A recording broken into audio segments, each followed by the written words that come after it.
Saudara, DPR membuat aturan baru dalam tata tertibnya. Aturan ini memungkinkan DPR melakukan evaluasi termasuk mencopot para pimpinan lembaga yang mengikuti fit and proper test DPR. Jabatan apa saja yang bisa dicopot DPR? Dewan Perwakilan Rakyat membuat aturan baru dalam revisi tata tertib DPR nomor 1 tahun 2020.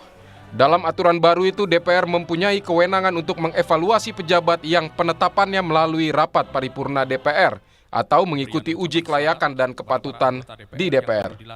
Ketua Badan Legislasi DPR Bob Hasan menyebut berdasarkan tatib baru, salah satu rekomendasi yang dapat dilakukan DPR ialah dengan melakukan pemberhentian pejabat yang dianggap bertentangan dengan aturan. Sudah menjadi peraturan. Peraturan baru gitu kan. Peraturan revisi peraturan 228A diselipkan pasal bahwa DPR memiliki kewenangan untuk melakukan evaluasi terhadap jabatan calon-calon yang sebelumnya dilakukan fit and proper test melalui DPR. Evaluasi secara berkala terkait dengan adanya sebelumnya mungkin adanya kinerja yang tidak sesuai dengan sebagaimana hasil fit and proper test sebelumnya. Dimungkinkan seperti itu tingkatan atau tahapan evaluasinya seperti itu.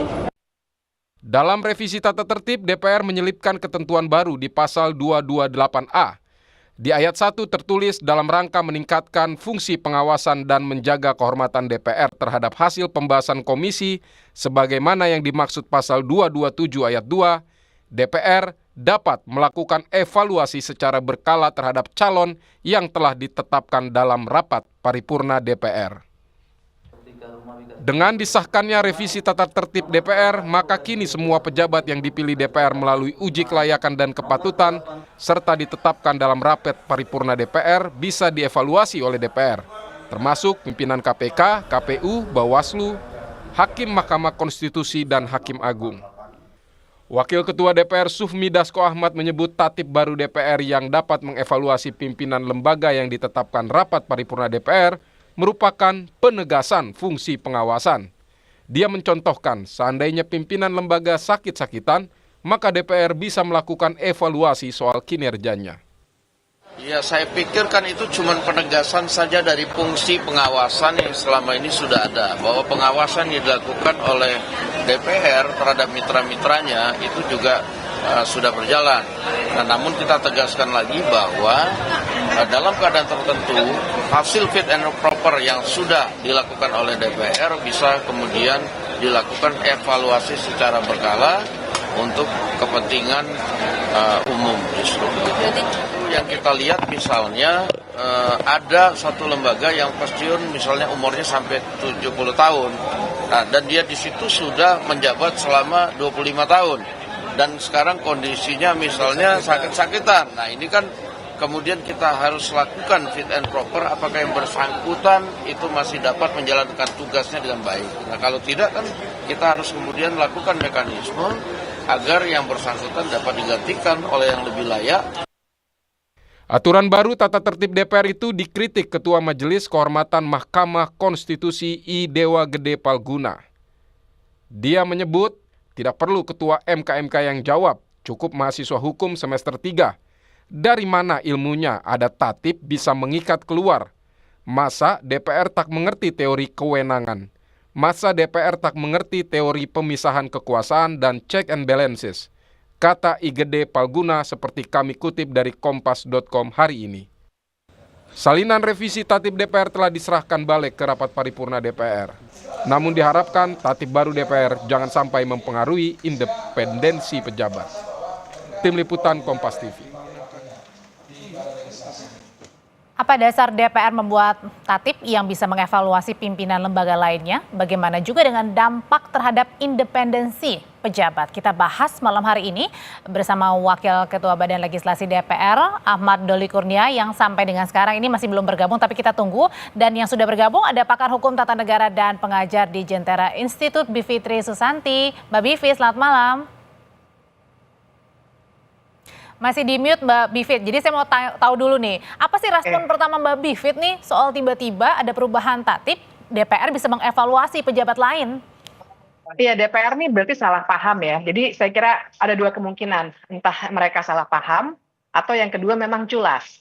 Saya harus bilang begitu karena saya tadi tertawa waktu mendengar pandangan Pak Palguna. Katanya silakan dijawab oleh mahasiswa semester 3. Karena memang betul, jadi gini salah pahamnya tuh di sini. Apa yang dilakukan oleh DPR memang fungsi pengawasan ada gitu ya. DPR itu fungsinya legislasi, pengawasan, dan anggaran. Tapi fungsi pengawasan yang dimaksud disebutkan tadi oleh Pak Sufmi Dasko bukan seperti itu. Fungsi pengawasannya itu bisa dilakukan terhadap lembaga. Nah, tapi yang paling mendasar dari itu semua, saya kira makanya Pak Palguna menjawab seperti itu adalah DPR harus paham bahwa ketika mereka memilih seorang hakim atau seorang anggota komisi, itu konsepnya bukan mereka menjadi wakilnya DPR. Itu bukan konsep pemberian mandat, tapi pemilihan. Jadi dalam konstitusi memang sudah ada pemisahan tuh. DPR itu memegang jabatannya sebagai wakil rakyat. Ketika dia sudah memilih seseorang, maka kemudian itu masuknya rezim pemilihan, bukan rezim pemberian mandat ataupun utusan, sehingga nanti orang itu akan dikontrolnya berdasarkan undang-undang pada komisi atau lembaga Tapi yang kalau tadi bersangkutan. disebutkan Mbak Bivit ini adalah soal penguatan gitu, contohnya kalau misalnya pejabat ada yang sakit kan DPR bisa mengevaluasi tuh. Ya, yang mengevaluasi silakan lembaganya sendiri. Jadi kan ini DPR itu kesannya ingin terus-menerus mau mengawasi semua lembaga seakan-akan ada di bawah dia. Ketika seorang hakim MK kan 3 tuh dipilih oleh DPR misalnya, masuk menjadi hakim MK. Kalau dia sakit atau dia tidak berfungsi dengan baik, kan ada mekanisme internal di MK-nya. KPK juga begitu, atau OJK atau apapun, silahkan nanti begitu dia sudah terpilih, ada aturan main di undang-undangnya masing-masing.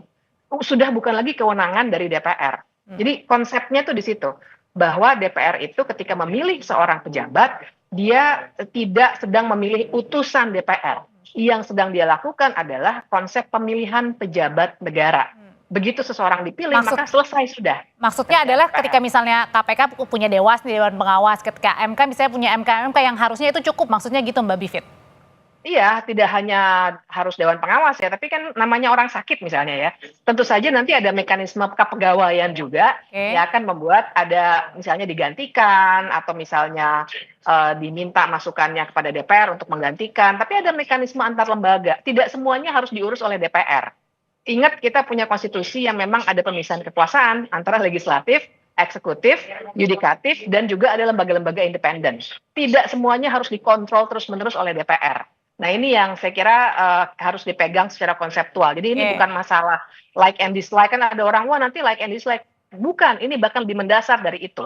Tidak boleh DPR seakan-akan memilih utusannya DPR sehingga orang itu harus mengikuti apa saja kemauan DPR. Tapi masalahnya Mbak Bivit harus dilarang. Nah ini kan usulannya Senin nih, kemudian Selasa kemarin sudah disahkan di rapat paripurna, berarti tinggal ini dong, eksekusinya dong.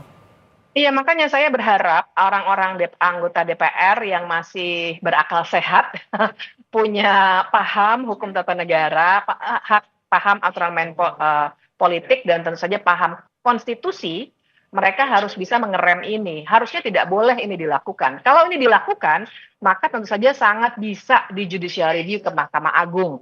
Karena ini melanggar undang-undang, itu pasti ya, masing-masing undang-undang dilanggar tuh, undang-undang MK, undang-undang KPK, bahkan melanggar konstitusi sebenarnya.